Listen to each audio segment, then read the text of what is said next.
À l'affiche également la pièce à nu, mise en scène par Mark Sayers autour du thème des lois antiterroristes qui ont suivi les événements du 11 septembre 2001.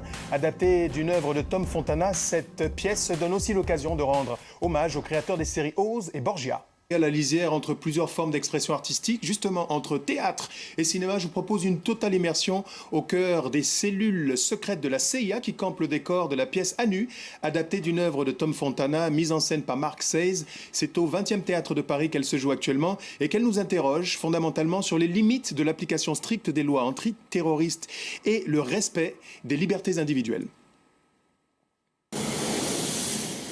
Coup de projecteur sur l'envers du décor américain. À nu, met en parallèle les interrogatoires de deux personnes soupçonnées de terrorisme. L'une, américaine, est aux mains d'agents chinois. L'autre est arabe. Il est interrogé par la CIA, l'agence américaine de renseignement. Pour Mark Sayers, la mise en scène très cinématographique est un choix délibéré. Je voulais que autant les amoureux de séries comme 24, Homeland puissent adorer ce spectacle que les gens très habitués à un théâtre subventionné ou autre. Je voulais que les deux soient réunis dans la même émotion. Ce plaidoyer pour la dignité est inspiré d'un film controversé, Mise à nu de Sidney Lumet, sorti en 2004 avec Glenn Close notamment. Il est depuis tombé dans l'oubli.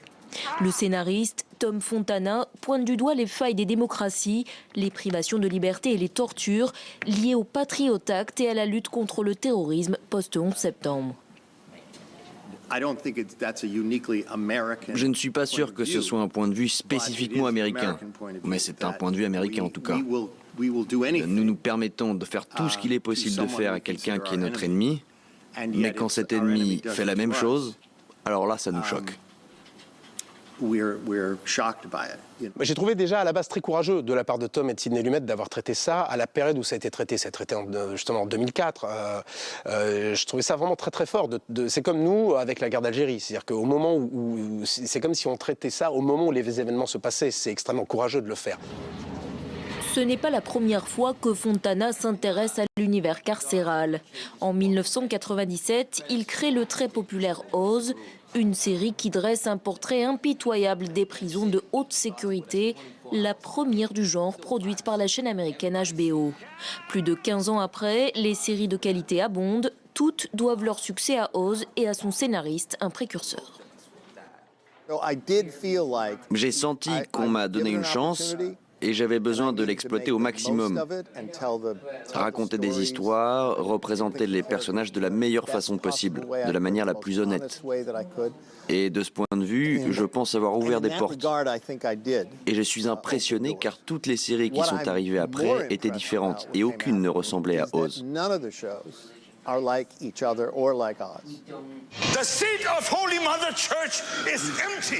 Le dernier projet de Fontana, Borgia. La saga entre dans sa 3e saison. Cette coproduction européenne retrace les luttes de pouvoir au XVe siècle de la famille Borgia qui se déchire pour prendre le contrôle de l'Église catholique et accéder au trône papal. Une époque qui a de quoi inspirer ce scénariste passionné par la face sombre de l'humanité. Ce sont les meilleurs.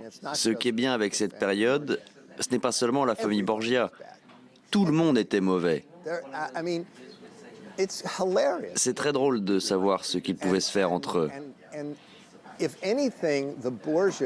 Les Borgia sont désignés comme le mal absolu, mais en réalité, ils n'étaient pas vraiment différents des autres familles italiennes de cette époque. Vous lisez ça et vous vous dites « Je n'aurais pas pu l'inventer. Merci ». Après leur collaboration au théâtre, Mark Sayers jouera un rôle dans la dernière saison de Borgia.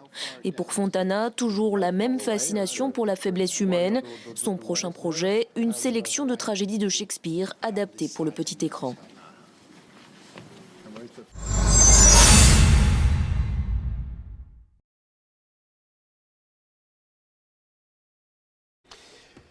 Eh bien parce que d'abord, on a monté une compagnie avec Véronique Picciotto, qui est l'actrice qui joue l'interrogée américaine, qui a pour but de traiter de son temps. Je voulais que le théâtre devienne populaire, qu'on se réapproprie le théâtre, que le théâtre ne soit pas quelque chose d'ennuyeux. Je voulais que autant les amoureux de séries comme 24, Homeland puissent adorer ce spectacle que les gens très habitués un théâtre subventionné ou autre. Je voulais que les deux soient réunis dans la même émotion au final, de se dire qu'est-ce qui pourrait m'arriver si j'étais dans la situation de ces deux personnes qui sont détenues comme ça, arbitrairement, dans deux cellules du monde, à l'opposé du monde, un en Chine, l'autre aux États-Unis, et de se dire qu'est-ce que je ferais à leur place si j'étais accusé peut-être de choses que je n'ai pas commises. Et on voulait traiter avec Véronique justement de la pression, remettre l'humain au cœur du débat. Et de se dire que peut-être pour des stratégies géopolitiques et plein de choses, il peut y avoir des dommages collatéraux. Et que les personnes qui se trouvent au milieu, à ce moment-là, c'est infernal, impossible de s'extirper justement de la machine quand elle est mise en route. Parce qu'on peut tout y voir. Dans le spectacle, il est dit à un moment donné... La personne dit, vous avez pris des photos, parce que ça parle, il y a les attentats du 11 septembre en fond, et la personne dit, mais vous avez pris des photos de ponts, de tunnels, un barrage. Et la personne dit, oui, mais j'ai aussi pris des photos de montagnes, de forêts, d'enfants qui s'amusaient.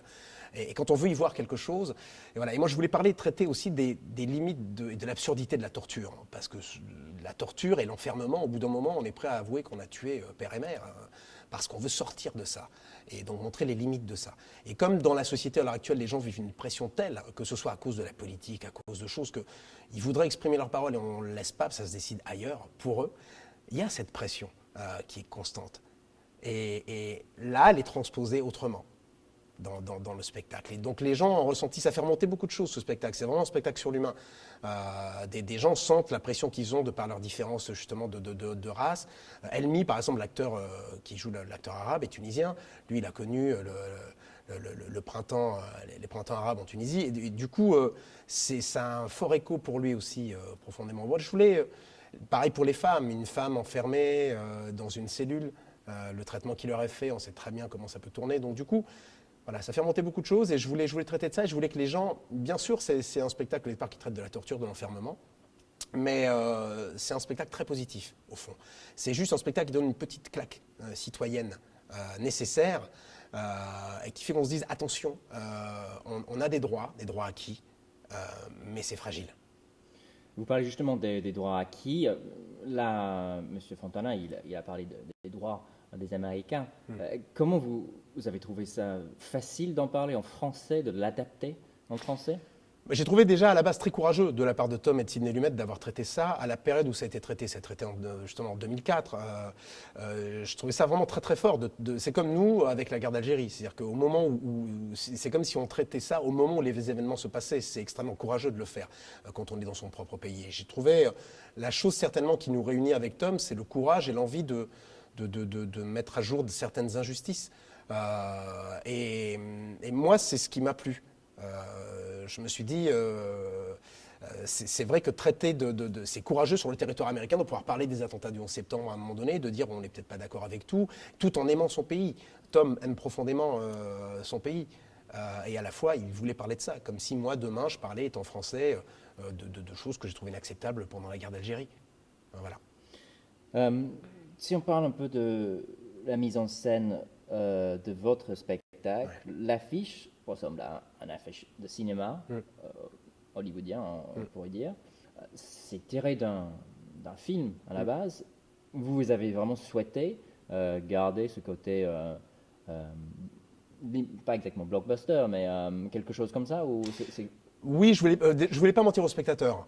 Et je voulais un traitement qui ne soit pas justement théâtral, je voulais que ce soit un traitement qui soit très réaliste. Donc le traitement du spectacle en lui-même, déjà, est très cinématographique. Il est très vrai, c'est très réaliste. Pour que les gens puissent vraiment être impliqués et touchés, il fallait qu'on leur parle et qu'ils ressentent que tout ce qui se passe vraiment devant eux et que ça pourrait être vrai.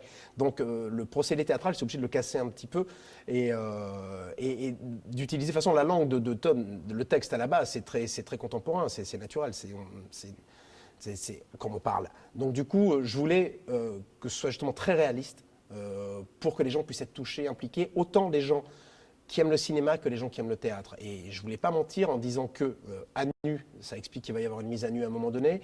On voit un dos de femme, on peut la serrer avec dessous, sous les traces de lacération, le drapeau chinois, le drapeau américain. Elle est menottée, les mains dans le dos. On voit que ça traite de la torture, on voit qu'il y a les attentats du 11 septembre. Et voilà, je voulais redonner un petit peu une dynamique au théâtre, parce que le théâtre meurt en ce moment de peut-être trop des fois de pipolisation ou d'un théâtre trop loin du peuple et des gens. Et comme Molière en son temps, ou Racine en son temps, quand ils parlaient des spectacles qu'ils ont créés, c'était pour parler de leur temps, de l'instant T, de ce moment-là. Et moi, avec Strip Search, quand j'ai vu le film, je me suis dit, il y a possibilité de ramener déjà des jeunes au théâtre et de leur montrer que le théâtre, c'est quelque chose et que la culture est importante, et que le théâtre peut leur parler, que le théâtre peut être novateur, et que ça peut être intéressant, que ce n'est pas obligatoirement des personnages en perruquier, avec de la poudre sur le visage, ça c'est terminé. C'est du théâtre de musée pour moi. Voilà. Bah justement, on parlait de... Bon, c'est une adaptation d'une production américaine, archi-américaine même, qui parle énormément de l'histoire actuelle aux États-Unis. Comment vous avez trouvé ça de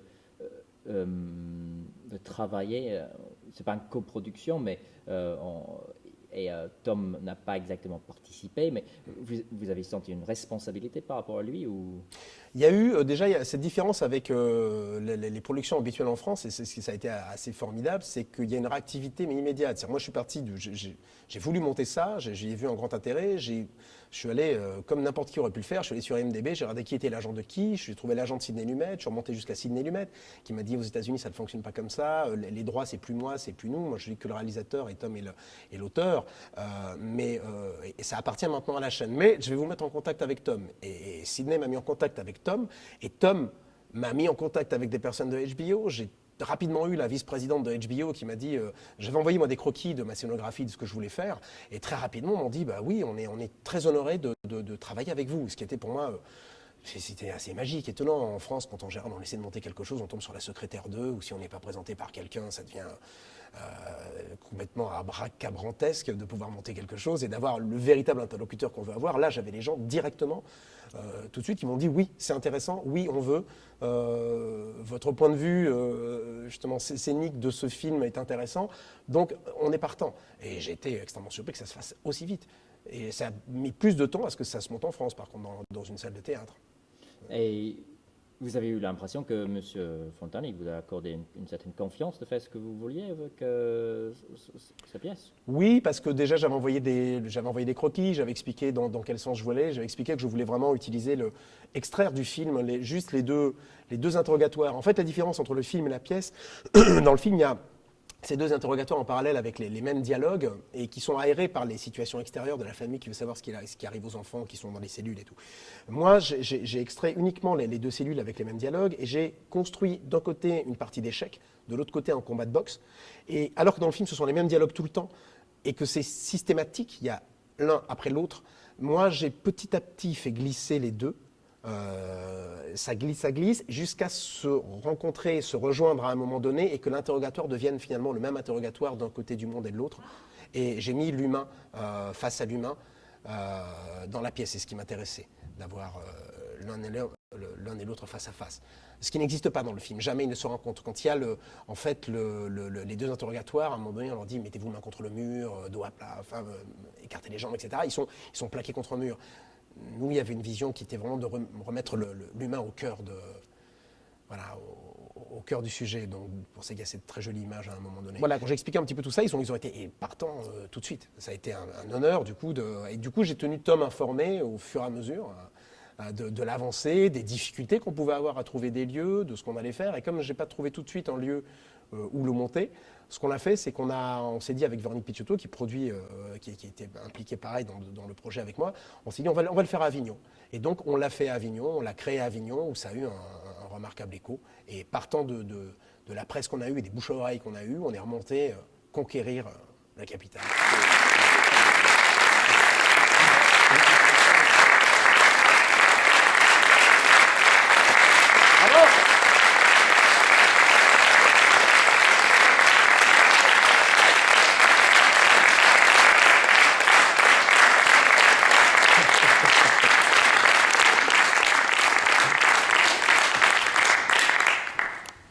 Merci beaucoup pour votre accueil chaleureux.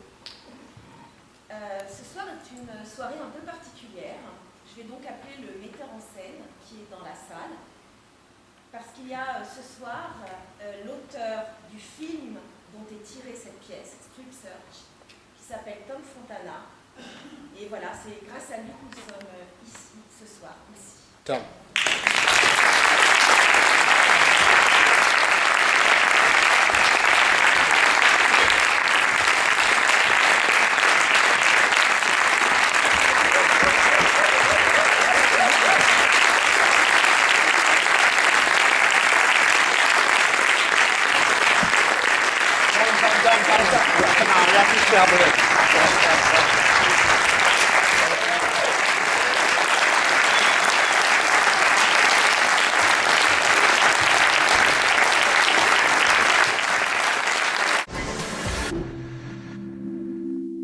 Pourquoi c'était un tel parcours de combattant entre 2012 à Avignon et ici à Paris? Parce que traiter d'un sujet, parler de la torture, parler des méthodes de la CIA pour obtenir des aveux, à l'heure actuelle, tout le monde pense que ce qui intéresse le public, c'est la comédie. Et c'est un théâtre people avec... C'est vrai que beaucoup de journaux relaient ça. Les gens ont envie de rire, mais je pense que les gens n'ont pas que envie de rire, les gens ont envie d'avoir des choses qui amènent une réflexion profonde. Et moi, j'étais assez nostalgique de cette époque. Moi, j'ai grandi, je suis un de ces enfants de la télé qui a grandi devant les dossiers de l'écran et au Théâtre ce soir, le vendredi. Les dossiers de l'écran parlaient de thèmes forts de notre société et il y avait un débat derrière. Et au Théâtre ce soir, c'était la culture, le théâtre, l'amour du théâtre. Le week-end, il y avait des pièces de Shakespeare sous-titrées. Je suis nostalgique de cette période. À l'heure actuelle, quand on allume cette télé, il n'y a que des émissions débiles de télé-réalité où on enferme des gens dans un loft et on regarde le vide absolu, finalement. Et le vide amène le vide. Donc moi, je voulais que les gens reviennent au théâtre et je voulais qu'il y ait un sens de réunir déjà toutes les générations avec ça et que tous reviennent au théâtre et qu'on parle de notre temps et qu'ensuite il y ait un dialogue. Sortir. Et c'est dur, ça a été dur de dire à certains théâtres parisiens, vous allez voir, je vous assure, les gens peuvent aimer, ça va pas être trop dur, c'est pas parce que ça traite de la torture. Le spectacle n'est pas un spectacle choquant, ni provocateur. C'est juste un spectacle qui éveille les consciences et qui fait qu'on a envie de parler derrière, qu'on a envie de partager des choses et de se reparler. Donc c'est un spectacle, je trouve, essentiel en ce sens-là. On décrochera pendant un temps de ses SMS, de son écran bleu, pour parler avec les gens après, parler de son ressenti, parler des émotions qu'on a eues pendant ce spectacle. Et c'est ça que je voulais.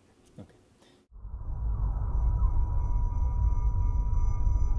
Tout au long de l'histoire des États-Unis d'Amérique, que ce soit sous la menace ou en temps de crise, le gouvernement américain a eu recours à des mesures extrêmes au nom de la sécurité nationale.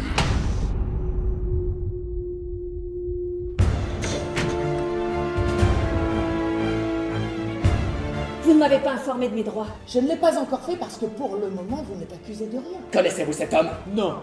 C'est qui? Je n'en ai aucune idée. Je n'ai jamais été arrêté, ni ici, ni dans mon pays, jamais! Vous êtes bon élève? Oui. Un B en marxisme.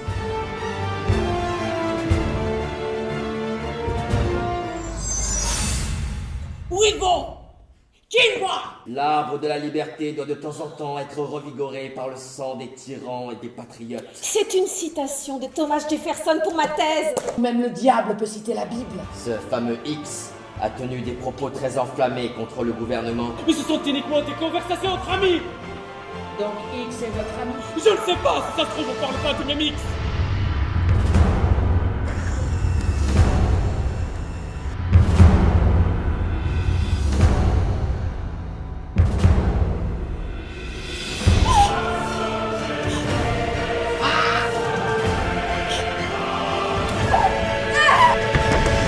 Je ne sais rien du tout sur Al-Qaïda. Mais je n'ai jamais dit le contraire.